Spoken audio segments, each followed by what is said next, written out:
మణికంఠని first వీక్‌లో nominate చేసినప్పుడు exactly. Past వదిలేసి ఇదే చెప్పారు కదా! పాస్ట్ వదిలేసి ఎమోషనల్ బ్యాగేజ్ లైక్ అదే వదిలేసి. పాస్ట్ ఎమోషన్ వదిలేసి ఎమోషన్. అవును. హౌస్‌లో గురించి సంబంధించిందే మాట్లాడాలి అని చెప్పి ఎగ్జాక్ట్‌లీ. మీరు అవును. నామినేట్ అవును. చేయడం అవును. జరిగింది. అది యాక్చువల్లీ మీరు అది మాట్లాడడం జనాల ఆడియన్స్‌కి నచ్చింది. అవును. అందరూ యాక్సెప్ట్ చేశారు. అవును. బాగా మాట్లాడుతున్నారు. అదే అవును. స్టార్టింగ్ ఏదైతే పాయింట్ మాట్లాడానో. కానీ మీరు ఏదైతే అది మాట్లాడారో ఆ నెక్స్ట్ 2 వీక్స్ మీకు అది కనిపించలేదు. మీలో అది కనిపించలేదు. అవన్నీ కనిపించలేదని జనాలు అలా ఫీల్ అయ్యారు. కానీ ఎందుకు నిజంగా నేను మళ్ళా అంటే నేను పాస్ట్ ఎమోషనల్ ఏవి తీయలే. ఏం తీసినా నేను గేమ్ గురించే తీసిన బ్రో. నాకు గుర్తున్నంత మట్టుకైతే. నిజంగా కూడా నేను ఇప్పుడు ఈ గేమ్ కూడా నేను గేమ్ పాయింట్‌లోనే మాట్లాడినా గానీ అంటే ఫ్లాష్ బ్యాక్ ఓన్లీ ఆ వాచ్ వచ్చినప్పుడే డ్యాడీ గురించి మాట్లాడినా తప్ప గానీ మిగతా ఎక్కడ కూడా నాకు గుర్తున్నంత వరకు నేనైతే వేరే ఏవి మాట్లాడలేదు. నాకు గుర్తున్నంత వరకు. సోనియా వల్ల పృథ్వీ గేమ్ గాని, నిఖిల్ గేమ్ గాని ఏమైనా ఎఫెక్ట్ అవుతుందా? అవుతున్నట్టు నాకు అనిపించింది. ఎందుకనంటే ఎక్కువ కమాండ్ ఆ పిల్ల తీసుకుంటుందా మరి వీళ్ళు ఇస్తురా తెలియదు కానీ కొన్ని సార్లు వాళ్ళు అంటే కొన్ని సార్లు గేమ్ జరిగినప్పుడు సోనియాకి చెప్పిన అసలు నువ్వు అనవసరంగా పృథ్వీని రెచ్చగొడుతున్నట్టు అనిపిస్తుంది. ఆల్రెడీ పృథ్వీ వైలెంట్ అన్నప్పుడు నువ్వు అని రెచ్చగొడితే ఒకసారి సోనియా నాతో అన్నది, అరే పాపం రావాడు అందరూ వైలెంట్ ఆడుతున్నారు, అందరూ వాడినే టార్గెట్ చేస్తుంటే నువ్వు పాపం అని ఎందుకు అంటున్నావురా, వాని గేమ్ వాడు ఆడుకొని వాడు నీకు నెగిటివ్ అని తెలిసినప్పుడు నువ్వు వాని పాపం ఎందుకంటావు అనకు, తగ్గించుకోమని చెప్పు కదా అంటే అందరు ఆడుతురు కదా అన్నది. ఇంకా ఇట్లా వాదిస్తే నేనేం చేయలేనురా అని చెప్పి లైట్ తీసుకున్నాను. నిఖిల్కి కూడా ఒకసారి ఏమన్నా అంటే ఇప్పుడు వాళ్ళ ముగ్గురితో రోజు కూర్చున్నది ఎక్కువసేపు నేనే. మీరే ఇంత క్లోజ్ కూర్చున్న నేనే ఒక రకంగా ఇన్ఫ్లుయెన్స్ అవుతున్నారన్న ఫీలింగ్ నాకు వస్తుందిరా. ఆమె చేస్తుందా మీరు అయితలేరా నాకు తెలియదు. కానీ నాకే ఆ ఫీలింగ్ వస్తున్నప్పుడు దూరంకి వెళ్ళి చూస్తున్న హౌస్ మేట్స్కి ఇంకా ఎక్కువ ఉంటుంది. సో కొంచెం కేర్ఫుల్ ఉండండి అని కూడా చెప్పిన. నిఖిల్ మ్యారీడే? నేను అదే ఈ 2 days అదే మాట్లాడినా. ఆ తర్వాత నేను బయటకు వచ్చేసిన అన్ఫార్చునేట్లీ. సో ఇప్పటి నుంచి చూడాలి వాడు ఇక్కడ వానికి 1-2 సార్లు చెప్పి మరీ వచ్చిన పాయింట్. అసలు ఏం జరుగుతుంది బ్రో హౌస్ లో? గ్రూప్స్ లో ఫామ్ అయ్యాయా, లేకపోతే ఎక్కువ గొడవలు వీటి మీద కాన్సన్ట్రేషన్ పెట్టుకుంటున్నారు? బ్రో ఒక్కసారి నాకు ఏమనిపించింది తెలుసా, మనం గొడవలు పెట్టుకుంటేనే కంటెంట్ వస్తుంది, మనం పెట్టుకుంటేనే జనాలకు ఈ వీడియోలు ఎక్కువ ప్లే అవుతాయి అన్న ఇంటెన్షన్లో కొందరు ఉన్నారు. క్లియర్గా వాంటెడ్లీ గొడవలు ఏడవడము ఇట్లా కొన్నిసార్లు నాకు అనిపించేది. అంటే అవసరం లేని ఇష్యూ చాలా పెద్దగా చేస్తున్నారు అని కొన్నిసార్లు నాకు అనిపించేది. సో ఆ ఇంటెన్షన్ ఎందుకు వచ్చిందో నిజంగా నాకు కూడా అర్థమైతలేదు.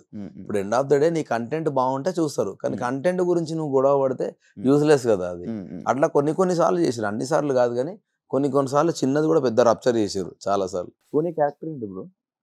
లైక్ ఎందుకంటే ఇది ఎందుకు అడిగానంటే బయటకు రాగానే మీరు ఒక వీడియో రిలీజ్ అయ్యింది మీ ముగ్గురిది, మీది బేబాక్ది, మన శేఖర్ భాష కూర్చొని అదే శేఖర్ భాష అది మీరు చూడలేదా? అవును నేను ఏం మాట్లాడినా యాక్చువల్గా అప్పుడు అదే ఇవన్నీ నాకు జరిగాయా, ఇవి నాకు తెలియదే. నిజంగా నాకు తెలియదు. ఎందుకంటే నేను బయటకు వచ్చిన రాగానే నా వైఫ్ వీళ్ళందరూ నా ఫ్రెండ్ కానీ వీళ్ళందరూ కూడా ఒకటే సోనియా నిఖిల్ పృథ్వీ నువ్వు, సోనియా నిఖిల్ పృథ్వీ నువ్వు, ఇవే టాపిక్లు అడుగుతా ఉన్నారు. అరే మీరు అట్లా ఏం లేదురా బాబు, మీకు బయటకు వచ్చినాక రాఖీ కట్టించుకుంటా కానీ మీరు ఇట్లాంటి గలీజ్ ఏం చెప్పకండి నాకు, నేను అందరినీ సిస్టర్స్ బ్రదర్స్ లాగానే చూసిన అక్కడ హౌస్లో, అంతకు మీకు ఏం లేదు. సోనియా నాకు ఫ్రెండ్ అని పదే నేను ఎందుకు చెప్పినా అంటే రాగానే విష్ణుప్రియ వీళ్ళందరూ కొందరు నన్ను అడిగిర్రు, నువ్వు సోనియాతో ఎక్కువ మాట్లాడుతున్నావు లేకపోతే మీరు ఎక్కువ క్లోజర్ అంటే, బెటా నాకు అట్లా ఏం లేదు, మీకంటే 10 ఏళ్ల ముందు నుంచి నాకు ఆమె తెలుసు కాబట్టి డెఫినెట్గా మీకంటే ఎక్కువ ఆమెతో నాకు ర్యాప్ ఉంటుంది. సో అది నేను కన్వే చేద్దామని 1-2 సార్లు ఆ మాట అన్న. ఎందుకంటే లేకపోతే ఎట్లా అనుకుంటారు అంటే వీడు సడన్ గా రాగానే గీపీలతో ఎందుకు మాట్లాడుతున్నాను ఇంటెన్షన్ ఎవరికైనా వెళ్తుంది. కానీ మేము ఎప్పటి నుంచో దోస్తున్నామని చెప్తే గానీ తెలియదు ఎవరికి. సో అందుకని 1-2 సార్లు నేను చెప్పాల్సి వచ్చింది తప్ప కానీ దానికి వేరే ఇంటెన్షన్ లేదు. ఎందుకంటే చూసిన వాళ్ళు విష్ణుప్రియ ఒకసారి నన్ను డైరెక్ట్ బయాస్డ్ అనేసింది. బయాస్డ్ ఎందుకన్నావురా నువ్వు అంటే, నువ్వు ఆమెకి ఇంపార్టెన్స్ ఇస్తున్నావు అంటే నేను ఈ మాట చెప్పిన. ఇప్పుడు కాదురా నాకు 2014 నుంచి తెలుసు అమ్మాయి.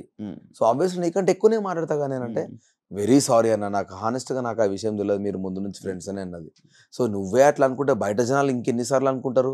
సో దాన్ని క్లియర్ చేయడానికి నేను 1-2 సార్లు ఆ మాట చెప్పాల్సి వచ్చింది. ఇప్పుడు యాక్చువల్లీ మీరు ఒక మాట అది అన్నారు, లైక్ సోనియా మాటలకి నిఖిల్ ఇన్ఫ్లుయెన్స్ అవుతున్నాడు, లైక్ ఇలా బయటకు వచ్చాక రెడ్ రోజు సోనియాకి ఇవ్వడానికి రీజన్ ఏంటి?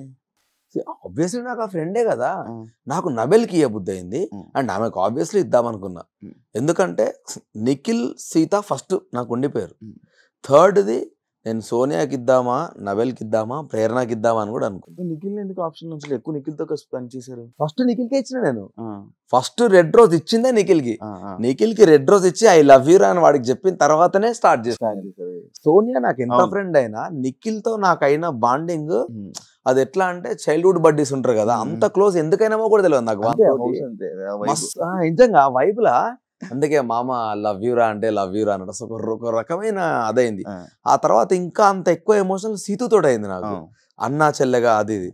దాని తర్వాత ప్రేరణతో కూడా అయింది, చాలా మంచి బాండింగ్ అయింది ప్రేరణతో కూడా, అన్న అన్న అనుకుంటా ఆమెతో కూడా. ఉమ్, అండ్ నేను వచ్చే మూమెంట్కి యష్మి చాలా క్లోజ్ అయింది, ఆ, ఇంకొక 2 వారాలు ఉంటే చాలా క్లోజ్ అయ్యేది ఆ అమ్మాయి. ఆ, ఆ, ఈ గ్యాప్ లో నబెల్ బాగా నచ్చిండు నాకు. ఆ, ఆ. సో అందుకని ఒకటే ఉంది, నేను ఈమెకి ఇద్దామా వానికి ఇద్దామా అనుకున్నా, నబెల్కి ఇద్దామని అనుకున్నాక సార్ని అడిగిన ఇద్దరికి ఇవ్వచ్చు, ఒకరికే ఇవ్వమంటే మోస్ట్లీ నబెల్కి ఇచ్చేటోని. ఎందుకంటే నువ్వు నా ఫ్రెండ్, తెలుసు మనం ఎంత క్లోజ్ అనేది. ఇప్పుడు నీకు సపరేట్గా రోజు ఇచ్చి చెప్పాల్సినంత ఏం లేదు, ఎందుకంటే మనం ఏం ఇప్పుడున్నా బయట మళ్ళీ దోస్తులనే వాడతాం. ఉమ్, కానీ వాడు కొత్తగా నాకు కుర్రాడు, నాకు భలే నచ్చిండు, చిన్నోడు, చిన్న ఏజ్. ఆ, సో నాకు బాగా కనెక్ట్ అయ్యిందని నాకు అనిపించింది. ఆ.